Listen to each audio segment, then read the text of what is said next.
Hi friends, I welcome you Hasan English world. మీరు చూస్తున్నారు Hasan English world. మీరు ఇంగ్లీష్ మాట్లాడాలని ఉంది, కానీ ఎలా మొదలు పెట్టాలి, ఎక్కడ నుంచి మొదలు పెట్టాలి? నేను తెలుగు మీడియం నుంచి వచ్చాను, గ్రామీణ ప్రాంతం నుంచి వచ్చాను, ఇంగ్లీష్లో మాట్లాడలేకపోతున్నాను, నాలో భయం ఉంది అని ఈ విధంగా ఒక్కొక్కరికి ఒక్కొక్క రకమైనటువంటి సందిగ్ధత, ఒక డౌట్ అనేది మీలో ఉంది. మీరు కూడా ఇంగ్లీష్లో మాట్లాడడం ఈ విధంగా మొదలు పెట్టవచ్చు. అది ఎలా అని తెలుసుకోవాలనుకుంటున్నారా? అయితే ఈ వీడియో మీకోసమే. టాపిక్లోకి వెళ్ళడానికంటే ముందుగా మన యొక్క ఛానల్ని సబ్స్క్రైబ్ చేసుకొని పక్కన ఉన్న బెల్ ఐకాన్ క్లిక్ చేయండి. 10 మందికి షేర్ చేసినట్లయితే డైరెక్ట్గా ఇండైరెక్ట్గా మీరు వారికి హెల్ప్ చేసినట్టు అవుతుంది. నేను కూడా మీకు 100% సపోర్ట్ చేయగలను. మీరు ఇంగ్లీష్లో మాట్లాడాలని ఉంది, ఏ విధంగా మొదలు పెట్టాలని తెలుసుకోవాలనుకుంటున్నారు కాబట్టి ఇంగ్లీష్లో మాట్లాడడం ఈ విధంగా కూడా మొదలు పెట్టవచ్చు. ఇది చాలామంది తెలియని అంశము. ఇంగ్లీష్లో అంటే కేవలం ఇంగ్లీష్లోనే మాట్లాడాలని అనుకుంటూ ఉంటారు. అది సరైన విధానం కాదు. ఈ విధంగా కూడా బిగినింగ్లో ఎలా స్టార్ట్ చేయాలి, ఎలా ఇంగ్లీష్లో మాట్లాడాలి అన్నప్పుడు ఈ విధంగా కూడా మాట్లాడుతూ మీ యొక్క ఫ్లూయెన్సీని స్టెప్ బై స్టెప్ ప్రాసెస్లో గ్రాడ్యువల్గా ఇంప్రూవ్ చేసుకోవడానికి ఇది ఒక బెస్ట్ మెథడ్గా మనం చెప్పుకోవచ్చు. అది ఎలా అనేది మనం ఇప్పుడు చూద్దాం. ఇది ఎలా అన్నప్పుడు చిన్న చిన్న వర్డ్స్ మన తెలుగు పదాల మధ్యలో ఉపయోగిస్తూ, మన తెలుగు వాక్యాల మధ్యలో ఉపయోగిస్తూ, ఇంగ్లీష్ పదాలను ఎప్పుడైతే చిన్న చిన్న పదాలను ఈ తెలుగు పదాల మధ్యలో ఉపయోగిస్తూ ఆటోమేటిక్గా మీ యొక్క ఫ్లూయెన్సీని ఇంప్రూవ్ చేసుకోవచ్చు. అది ఎలా అనేది మనం ఇప్పుడు చూద్దాం. ఫర్ ఎగ్జాంపుల్, నేను విలేజ్ నుంచి వచ్చాను. ఫర్ ఎగ్జాంపుల్, మీరు హైదరాబాద్లో వర్క్ చేస్తూ ఉంటారు, బెంగళూరుకి వెళ్ళి ఉంటారు, ఏదో సమ్ ఫ్రెండ్ను కలవడానికో లేదా పని మీదనో. మీ ఫ్రెండ్ ఏమనుకుంటాడు, జనరల్గా హైదరాబాద్ నుంచి వచ్చావు కదా అని అనుకుంటాడు. కానీ నువ్వేం చెప్తున్నావు, నేను విలేజ్ నుంచి వచ్చాను అని అంటున్నావు. ఇక్కడ నీకు తెలియకుండానే విలేజ్ అనేటువంటి పదాన్ని నువ్వు ఇంగ్లీష్ పదాన్ని ఉపయోగించావు. అంటే ఇక్కడ ఉండేటువంటి 4 పదాలలో ఒక పదం అనేది ఇంగ్లీష్ వర్డ్. అంటే నువ్వు ఉపయోగించేటువంటి ప్రతి 5 పదాలకు 6 పదాలకు ఒక ఇంగ్లీష్ పదాన్ని నీకు తెలియకుండానే ఉపయోగిస్తున్నావు. అంటే నీకు తెలియకుండానే ఇంగ్లీష్లో మాట్లాడడం అనేది ప్రారంభించావు. మీకు హెల్ప్ కావాలా? ఇక్కడ మనకు హెల్ప్ అనేది ఇంగ్లీష్ వర్డ్. మీకు హెల్ప్ కావాలా అని మనం జనరల్గా ఏ సందర్భంలో ఉపయోగిస్తాము? ఒక వ్యక్తి ఏదైనా ఒక హాస్పిటల్కి వెళ్ళాలనుకున్నప్పుడు, లేదా ఇబ్బందికరంలో ఉన్నప్పుడు, లేదా తన నిస్సహాయ స్థితిలో ఉన్నప్పుడు ఆ సమయంలో మీరు అడగవచ్చు. మీకు హాస్పిటల్ పాయింట్ ఆఫ్ వ్యూలో కానీ, లేదా ఫైనాన్షియల్ పాయింట్ ఆఫ్ వ్యూలో కానీ మీకు ఏమైనా సహాయం కావాలా అనేది మనం తెలుగులో అడగవలసినటువంటి ప్రశ్న. దాన్ని మీరు ఎలా చెప్తున్నారు? మీకు హెల్ప్ కావాలా అని అడుగుతున్నారు. ఈ 3 పదాలలో ఇంగ్లీష్ పదం ఎక్కడుంది? హెల్ప్ అనేది మనకి ఇక్కడ ఇంగ్లీష్ పదం. తర్వాత, మీరు ఇంగ్లీష్లో మాట్లాడతారా? Let us try. మీరు ఇంగ్లీష్లో మాట్లాడతారా? Let us try. ఇప్పుడు ఫర్ ఎగ్జాంపుల్, మీరు ఒక కంపెనీలో వర్క్ చేస్తుంటారు, లేదా ఒక ప్లేస్లో వర్క్ చేస్తూ ఉంటారు. ఎవరైనా ఒక fresh employee, just the age of 20, 22, 23 వాళ్ళు మీ కంపెనీకి జాయిన్ అవుతారు. మీరు లంచ్ బ్రేక్లో కానీ, లేదా ఒక క్యాంటీన్లో ఉన్నప్పుడు మీరు అడగవచ్చు, మీరు ఇంగ్లీష్లో మాట్లాడతారా? Let us try. మనము కలిసి ప్రయత్నిస్తామా? అంటే ఇక్కడ చూడండి, మీరు ఇంగ్లీష్లో మాట్లాడతారా? ఇంగ్లీష్ అనేది మనకు English word. Let us try అంటే కలిసి ప్రయత్నిద్దామా? నువ్వు నేను కలిసి ప్రయత్నిద్దామా అంటే ఆ వ్యక్తితో మీరు అన్నటువంటి స్టేట్మెంట్. ఇందులో ఎన్ని ఉన్నాయి మనకు ఇంగ్లీష్ పదాలు? ఇంగ్లీష్ ఒకటి, లెట్ ఒకటి, అజ్ ఒకటి, ట్రై ఒకటి, టోటల్గా 4 ఉన్నాయి. ఓకే.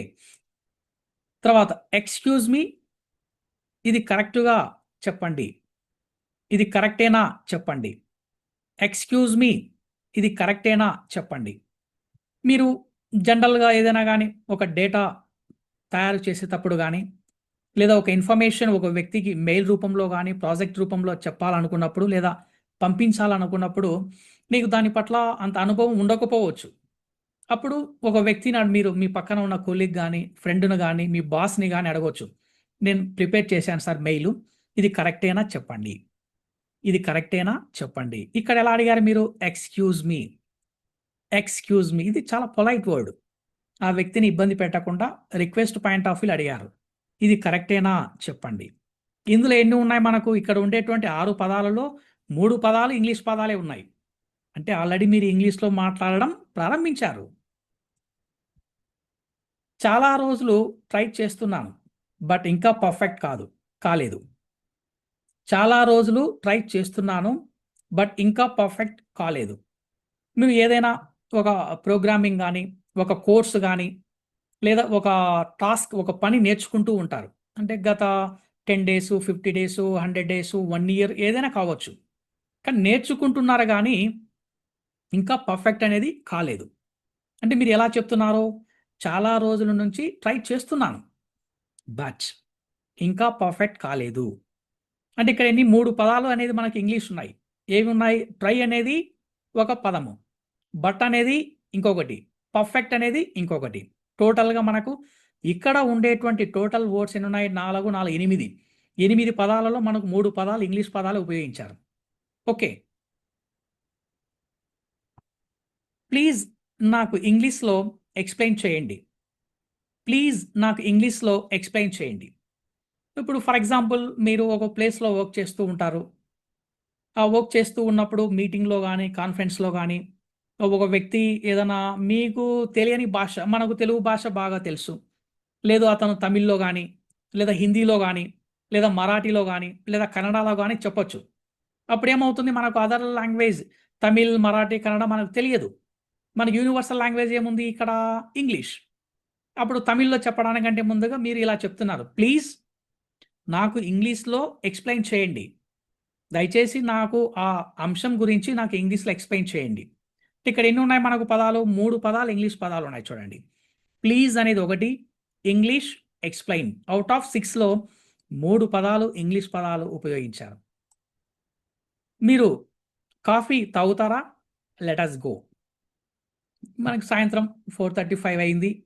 జనరల్‌గా క్యాంటీన్‌కి వెళ్లి కొద్దిగా కాఫీ తాగాలి అనేటువంటి ఒక ఫీలింగ్ అందరికీ ఉంటుంది. ఒక మీ ఒక ఫ్రెష్ ఎంప్లాయీ కావచ్చు, కలిసారు. క్యాంటీన్‌కి వెళ్ళాలనుకుంటున్నారు మీరు. అతన్ని మీరు అడుగుతున్నారు. కాఫీ తాగుతారా? మీరు కాఫీ తాగుతారా? మీరు కూల్ డ్రింక్ తాగుతారా? ఇక్కడ కూల్ డ్రింక్ అనేది ఇంగ్లీష్ వర్డే.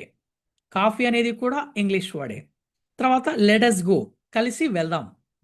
కలిసి వెళ్దాం. ఇక్కడ ఉండే పదాలలో చూడండి 2 తెలుగు పదాలైతే ఇంగ్లీష్ పదాలు ఎన్నున్నాయి? గో అనేది ఒకటి, అజ్, లెట్, కాఫీ. మొత్తం ఎన్ని? 1, 2, 3, 4. ఔట్ ఆఫ్ 6లో 4 పదాలు ఇంగ్లీష్ పదాలు. మే ఐ కమ్ ఇన్ లేదంటే చెప్పండి.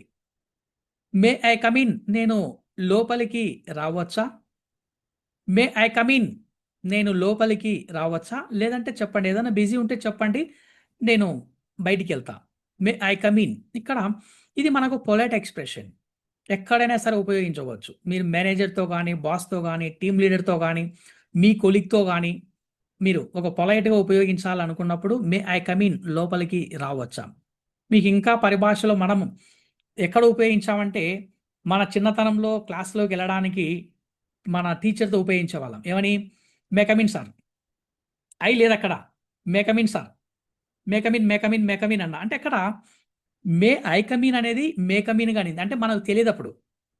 మే ఐ కమ్ ఇన్ అనేది that is the right format, that is the right way అనేది మనకు తెలియదు. అప్పుడు మన క్లాస్‌మేట్సు, మన మన అందరూ గూడా ఎలా ఉపయోగించేవాళ్ళు? మే కమ్ ఇన్ అని చెప్పడంతో దాన్ని అలాగే పడిపోయింది. అలాగే పలికాం. దానికి ఫుల్ ఫార్మ్ ఏది? మే ఐ కమ్ ఇన్.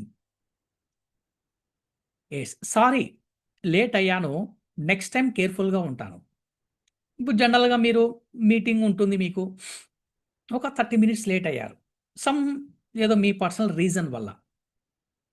మీ యొక్క మేనేజర్ మీటింగ్‌లో బాగా ఎఫెక్టివ్‌గా ప్రజెంటేషన్ ఇస్తూ ఉన్నాడు.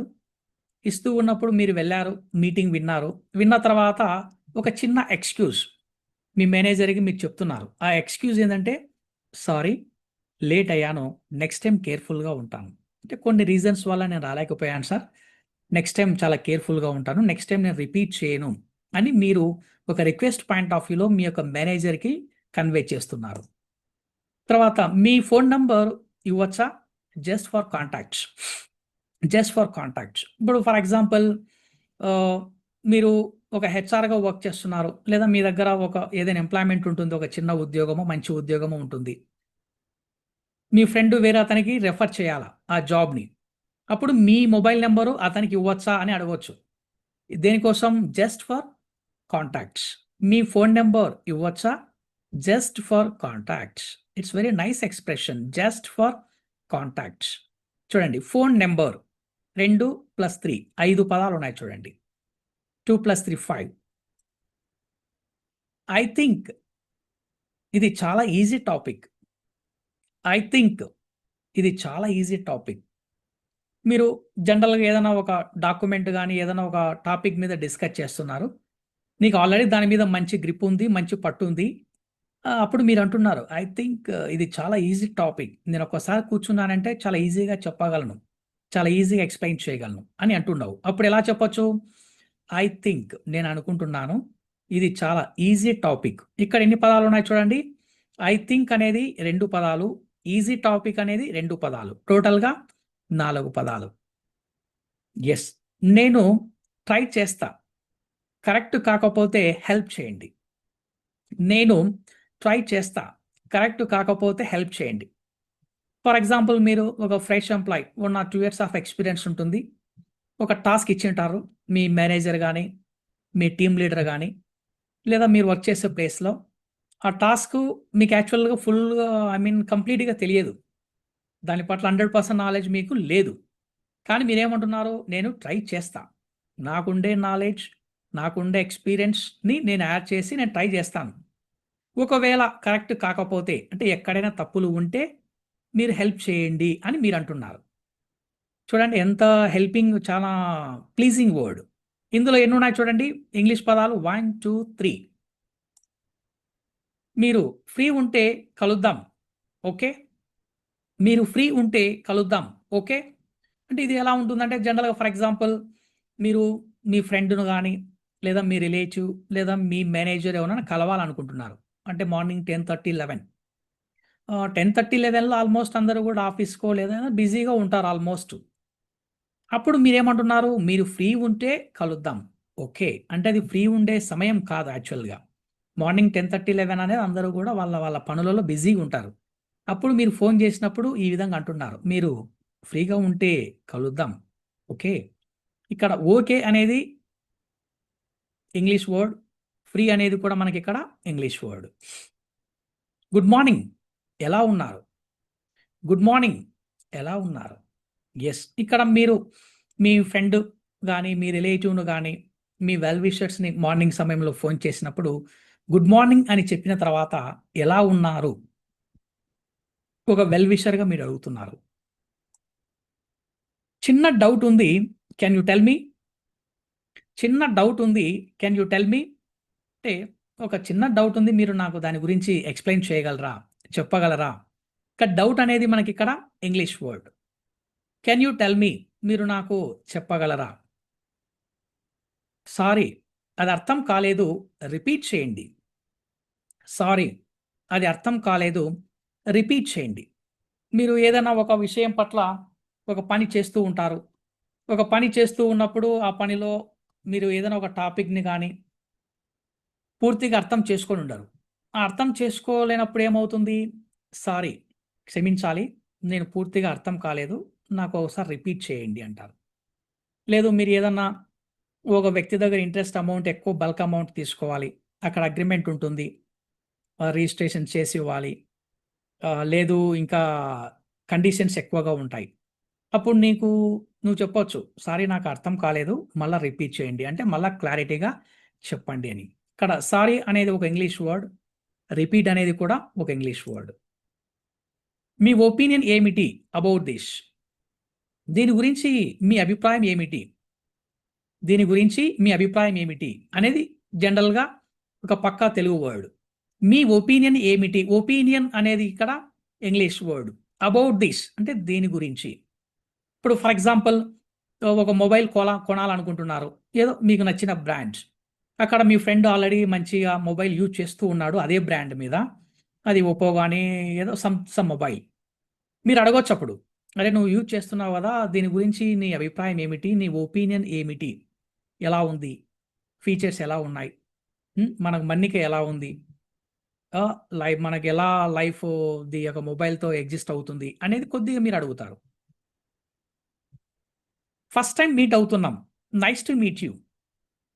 ఫస్ట్ టైం మీట్ అవుతున్నాం, నైస్ టు మీట్ యూ. ఇది చాలా సందర్భాల్లో మన వాళ్ళు ఎక్కువ ఉపయోగిస్తూ ఉంటాం మనం. మన చిన్ననాటి స్నేహితులు గానీ, మన క్లాస్‌మేట్స్ గానీ, మనం చాలా ఇయర్స్ తర్వాత అంటే 5 ఇయర్స్, 10 ఇయర్స్, 15 ఇయర్స్ గ్యాప్ తర్వాత కలిసుంటాం. అప్పుడు ఫస్ట్ టైమ్ మీట్ అవుతున్నాం, నైస్ టు మీట్ యూ. చాలా సంవత్సరాల తర్వాత కలుస్తున్నాము. చాలా సంతోషంగా ఉంది నేను కలుస్తున్నందుకు అని చెప్తున్నాం. ఇక్కడ చూడు ఎన్ని ఉన్నాయి ఇంగ్లీష్ వర్డ్స్ 3 + 4 7. నెక్స్ట్ వీక్ కలుస్తా. ఓకే. నెక్స్ట్ వీక్ కలుస్తా. మీ ఫ్రెండ్‌ని కలిసుంటారు. మీరు రేపు కలుద్దామా అని. మీ ఫ్రెండ్ బిజీ షెడ్యూల్ వల్ల ఏమంటాడు మీతో? నెక్స్ట్ వీక్ కలుస్తా. ఓకే. మీకు నెక్స్ట్ వీక్ ఓకేనా? మనిద్దరం కలిసొచ్చు అని మీ ఫ్రెండ్ మీతో అనొచ్చు. అప్పుడు ఇక్కడ ఏమవుతుంది? నెక్స్ట్ వీక్ అనేది కూడా ఇంగ్లీష్ వర్డ్. ఓకే అనేది కూడా English word. I am learning English. మీరు కూడా ప్రాక్టీస్ చేయండి. I am learning English. మీరు కూడా ప్రాక్టీస్ చేయండి. నేను ఇంగ్లీష్ నేర్చుకుంటూ ఉన్నాను. మీరు కూడా ప్రాక్టీస్ చేయండి. ఇలా మనము మన మదర్ టంగ్ ఉపయోగిస్తూ, తెలుగు పదాలను ఉపయోగిస్తూ, తెలుగు వాక్యాలను ఉపయోగిస్తూ, వాటి మధ్యలో అక్కడక్కడ ఇంగ్లీష్ పదాలను కూడా యాడ్ చేస్తూ మనం ఇంగ్లీష్‌లో అనేది మాట్లాడవచ్చు. ఈ విధంగా మీరు ట్రై చేయండి. మీకు ఇంగ్లీష్ భాష రాకపోయినా పర్వాలేదు. అక్కడక్కడ ఫ్లూయెన్సీలో ఇంగ్లీష్ పదాలను కొద్దిగా ఎఫెక్టివ్‌గా వాడారనుకోండి, కొద్దిగా మీకు ఆ యొక్క గ్రేస్ పెరుగుతుందక్కడ. అక్కడ స్టాండర్డ్ పెరుగుతుంది. ఓహ్! మంచి టర్మినాలజీ బాగుంది. అతను మంచి ఎఫెక్టివ్‌గా వాడతాడని మంచి రెస్పెక్ట్ గూడా ఉంటుంది. ఓకే. ఈ పదాలలో మీకు నచ్చిన పదాలు ఏమైనా ఉంటే, ఎక్కడ కనెక్ట్ అయ్యారు? ఆ పదాలను కామెంట్ బాక్స్‌లో మెన్షన్ చేయండి. నేను గూడా పర్సనల్‌గా చూసి మీరు ఎలా ఫీల్ అవుతున్నారు అబౌట్ ఆల్ దీస్ ఎగ్జాంపుల్స్ అని నేను తెలుసుకోగలుగుతాను. Okay friends. అదే విధంగా సబ్స్క్రైబ్ చేసుకొని 10 మందికి షేర్ చేయండి. మీరు అదే విధంగా నేను మీకు 100% సపోర్ట్ చేయగలను. మీ యొక్క ఫ్లూయెన్సీ ఇంప్రూవ్ కావడానికి 100% కమిట్మెంట్‌తో నేను ముందుకు రాగలను. Okay friends, let us see the next video.